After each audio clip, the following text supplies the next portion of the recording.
Muito bem. Que a graça, a paz, o amor do nosso Deus esteja com cada um de nós, meditado em sua santa palavra. Amém. Eu quero começar a nossa reflexão de hoje trazendo essa pergunta para que a gente possa refletir junto. Como vocês acham que seria se a paz com Deus e a entrada no céu ela dependesse da nossa fidelidade? Reflito por um momento. Será que nós teríamos a certeza de estar no céu se dependesse da nossa fidelidade? Eu quero trazer alguns dados que, ao pesquisarmos o que mais preocupa os especialistas, nós vamos ver que se referem ao matrimônio. Muitas reportagens, muitas pesquisas estão sendo feitas a respeito do matrimônio. O IBGE, ele começa trazendo para nós uma notícia boa, uma notícia muito importante, que nos alegra.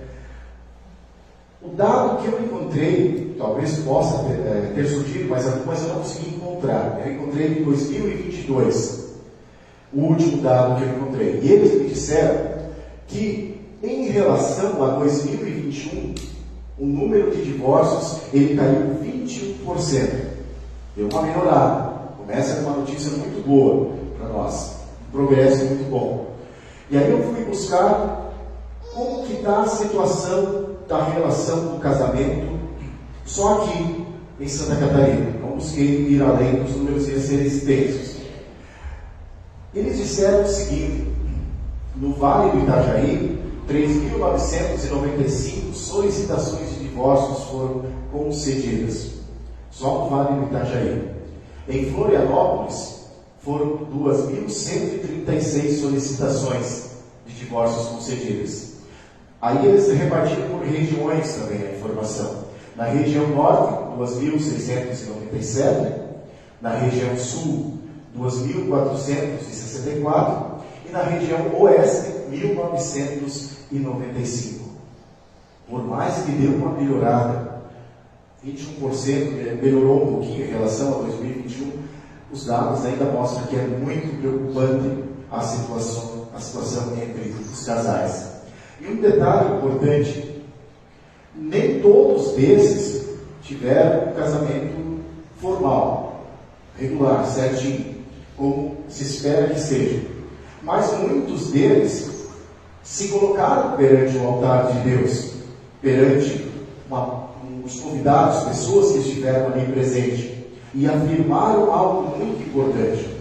Diante do altar dos Deus, diante do grupo reunido, disseram: prometemos ser fiéis até a morte. Essa foi a promessa que fizeram diante do altar de Deus.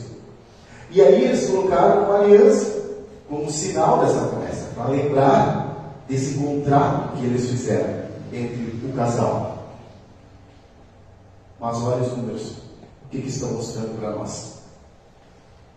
E outro detalhe interessante: o que foi afirmado era que o casamento ele deveria durar até a morte.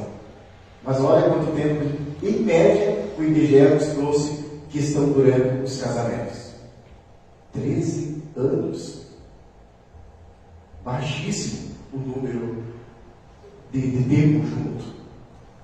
E aí a gente poderia trazer também mais alguns exemplos, algumas outras situações que vocês podem estar lembrando que envolvem a fidelidade nossa, para a gente refletir. Se fosse depender da nossa fidelidade, se nós teríamos paz com Deus e teríamos a certeza do céu.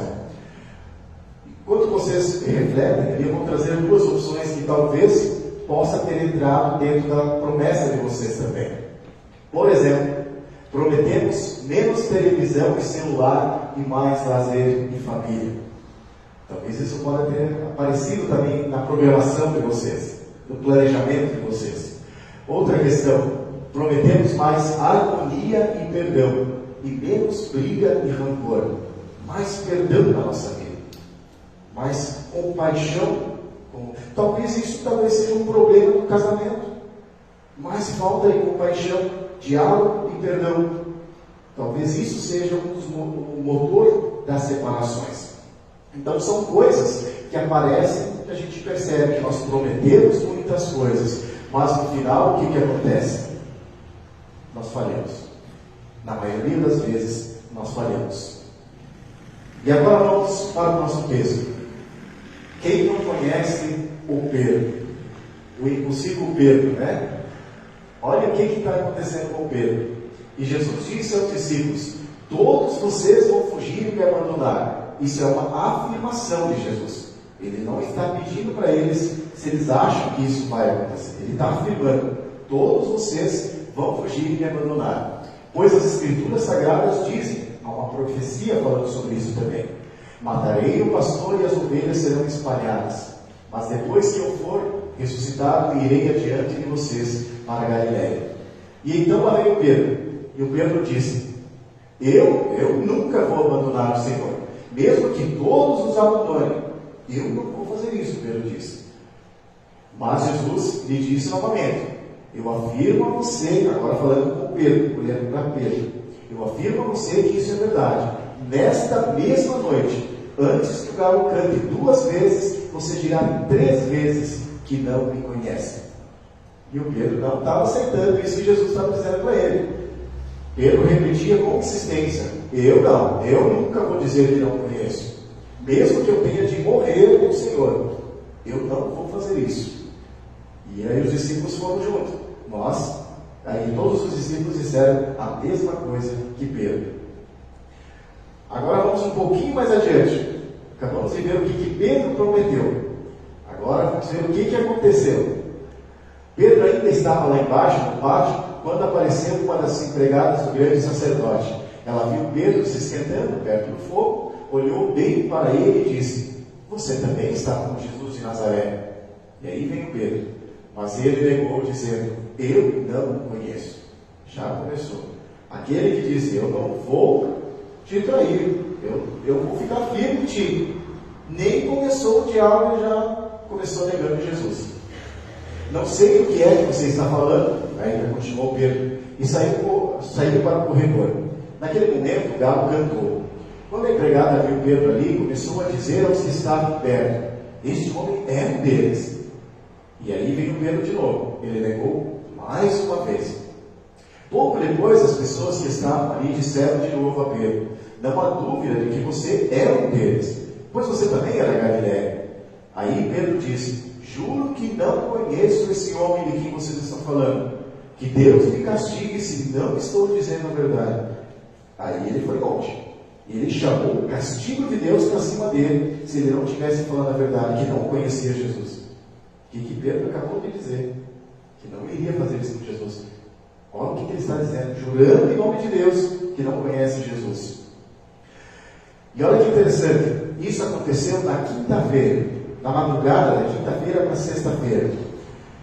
Agora vamos voltar do início, para o domingo de Ramos.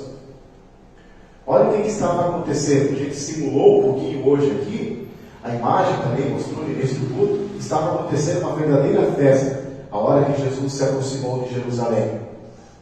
Eles olharam Jesus montado no jumentinho, mesmo que eles estranharam que Jesus não estava vindo num alazão, eles se impressionaram e falaram: agora sim, agora Jesus está mostrando por que ele veio. Ele veio aqui nos libertar da nossa opressão, ele veio aqui livrar de todos os nossos problemas. Agora ele vai ser aquele rei que a gente queria. Jesus, ele curava enfermos, ele dava alimento para as pessoas, e eles olhavam: é esse aí, ó, esse que nós precisamos, não precisamos mais nada. E eles viam Jesus dessa forma. Ali vai ter um detalhe bem interessante. Então, muitas pessoas, vendo Jesus chegando com aquele jumentinho, eles espalharam suas capas no caminho, e outras espalharam no caminho ramos que tinham cortado nos campos.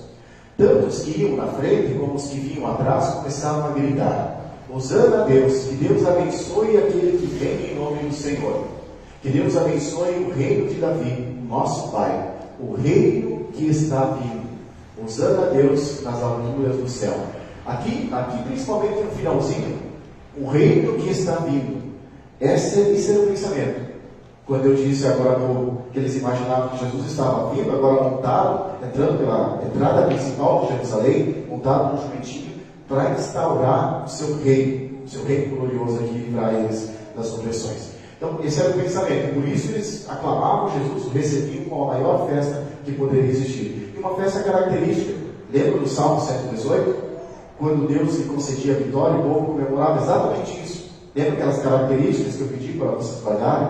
Era assim que Jesus entrou. E eles lembravam da profecia, que o rei havia de vir dessa forma.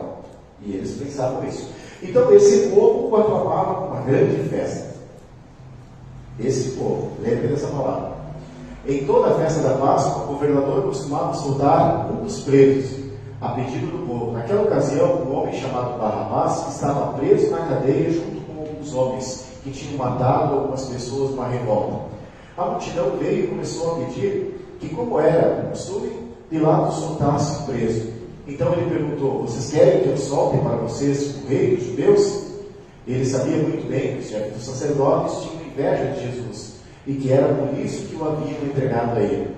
Mas os chefes dos sacerdotes atiçaram o povo. Que povo que é esse?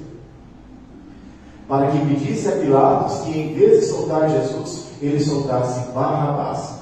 Pilatos falou outra vez com o povo. Ele perguntou: o que vocês querem que eu faça com esse homem, que vocês chamam de rei dos judeus? O mesmo rei que havia entrado no jumentinho. E eles gritavam aquela mesma voz que agora há pouco gritavam, saudando Jesus como seu rei, seu salvador. Essa mesma voz grita outra coisa agora. Eles gritaram: crucifica. Não era o rei que eles imaginavam que ele seria. E agora eles dizem: põe fim nesse rei, queremos outro rei. Que crime ele cometeu? Perguntou Pilatos. Mas eles gritavam ainda mais alto. Não queriam nem conversa, queriam que fosse posto fim na vida de Jesus. Não era o rei que eles imaginavam. E aí eles gritavam mais alto: crucifica, crucifica. Então Pilatos, querendo agradar o povo, soltou Barrabás, como eles haviam pedido. Depois mandou chicotear Jesus e o entregou para ser crucificado. Como foi a fidelidade do povo? Aí nós voltamos para a pergunta inicial, com esse panorama que a gente criou. Como seria se a paz com Deus e a entrada no céu dependesse da nossa fidelidade? Olhando todos esses dados que a gente trouxe, olhando a maneira que o ser humano é, ou seja, nós não conseguimos cumprir com as nossas promessas. Somos falhos. Ninguém de nós iria para o céu se dependesse da nossa fidelidade. Por isso é tão importante uma palavra que Jesus trouxe no versículo 28. Olha, apesar de trair, a palavra está errada mesmo, tá? Apesar de trair, apesar de rejeitado, apesar de abandonado pelo povo, Jesus disse aos discípulos: todos vocês vão fugir e me abandonar, pois as Escrituras Sagradas dizem: matarei o pastor, as ovelhas serão espalhadas. Mas, esse mas é extremamente importante. Esse mas de Deus ajudou muitas pessoas ao longo da história. Apesar de trair, apesar de rejeitado, abandonado pelo povo, Jesus disse: mas depois que eu for ressuscitado, irei adiante de vocês para a Galileia. Por que ele vai adiante deles? Para se ficar chamado, viu? Por que vocês me largaram sozinho com as tropas, os romanos lá? Todo mundo correu e me deixou sozinho. Vamos tirar a satisfação agora. É para isso? Não, né? É para fortalecer a fé dos discípulos, para que possam fazer a mesma afirmação que o soldado romano fez. Alguém que não era do povo de Deus olhou para Jesus e disse. Então ficaram com muito medo os oficiais romanos e disseram: de fato, este homem era o Filho de Deus. Coisa que o povo de Deus não conseguiria dizer, um oficial romano disse. E aí Jesus vai e disse para eles: mas depois que eu for ressuscitado, fique tranquilo, eu vou voltar e eu vou reforçar aquilo que eu já trouxe para vocês. Vocês sabiam que era para acontecer tudo isso que aconteceu comigo. Vocês sabiam que eu era para sofrer. Vocês sabiam que eu era para morrer e depois ressuscitar. Mas vocês não confiaram nas minhas palavras. Mas ele vai voltar, não vai deixar essas pessoas abandonadas, mas vai voltar para reforçar a fé dos seus discípulos. Mais uma pergunta. Jesus, ele marcou enquanto conosco também? O que vocês acham? Ou nós não temos um encontro marcado com Jesus? Só para reforçar, Atos 1, 10 e 11. O episódio da ascensão de Jesus. Eles ainda estavam olhando firmes para o céu enquanto Jesus subia, quando 2 homens vestidos de branco apareceram perto deles e disseram: homens da Galileia, por que vocês estão aí olhando para o céu? Esse Jesus que estava com vocês e que foi levado para o céu voltará do mesmo modo que vocês o viram subir. Todos nós temos um encontro marcado com Jesus. Isso pode acontecer com o seu retorno para o juízo final, ou porque é chegada a nossa hora. Todos têm um encontro com Jesus. E aí a gente se pergunta, diante disso, como está o nosso relacionamento com Jesus? Como estamos tratando os seus ensinos que nós recebemos? Estamos dando ouvidos para Ele, colocando em prática? Ou nós estamos fazendo de Jesus rei só no sábado e no domingo, da porta da igreja para dentro? E quando nós saímos da porta da igreja para fora, na nossa vida diária, nós estamos crucificando Jesus, dizendo: é melhor que ele fique lá, para que eu possa seguir o meu caminho. É importante essa reflexão para nós. Por isso nós precisamos sempre relembrar essas palavras consoladoras diante dessa nossa situação, que os textos hoje querem nos trazer. Principalmente o mas de Jesus. Depois que eu for ressuscitado, irei adiante de vocês. Isso quer dizer que Jesus não abandonou eles. Apesar deles terem falhados, Jesus não abandonou. Isso diz muito para nós. Nós não falamos que nós falhamos também? Jesus não nos abandona. Ele volta para nós e reforça a nossa fé, nos ensina a melhorar. É isso que ele fez com os seus discípulos. Nós vamos rever isso após a ressurreição de Jesus. Jesus vai aparecer diversas vezes aos seus discípulos. Lembram de Tomé? Quando Jesus chegou: olha minhas mãos, sou eu mesmo, fica tranquilo, creia em mim. E agora espalhe isso. Então Jesus não abandona o seu povo. Ele volta de novo na sua incredulidade, na sua infidelidade, e ajuda a gente sempre a melhorar. Também o texto do Salmo, este é o portão do Senhor, a porta que Deus abre para o seu povo, que dá a vitória. E somente os que lhe obedecem podem entrar por ele, por esse portão. Olha que forte. Somente os que lhe obedecem, que seguem a sua vontade. E olha o que diz na sequência: isso foi feito pelo Senhor. Quem que faz a gente seguir os seus caminhos conforme a sua vontade? Não é nós. Acabamos de refletir que a gente não consegue. Isso é Deus que faz. É Ele que alimenta a nossa fé. E isso que Ele fez com o povo. O povo diz isso: só quem lhe obedece pode entrar. E é Ele que faz isso. Isso é feito pelo Senhor. E é uma coisa maravilhosa para nós também. Ainda Zacarias, o Senhor Deus disse: moradores de Jerusalém, eu fiz uma aliança com vocês, que foi selada no sangue. Por isso vou tirar o seu povo do cativeiro, daquele poço sem água. Aqui que está a chave. Deus é fiel. Nós não somos. Mas Ele é fiel a nós. A sua aliança que Ele fez por nós.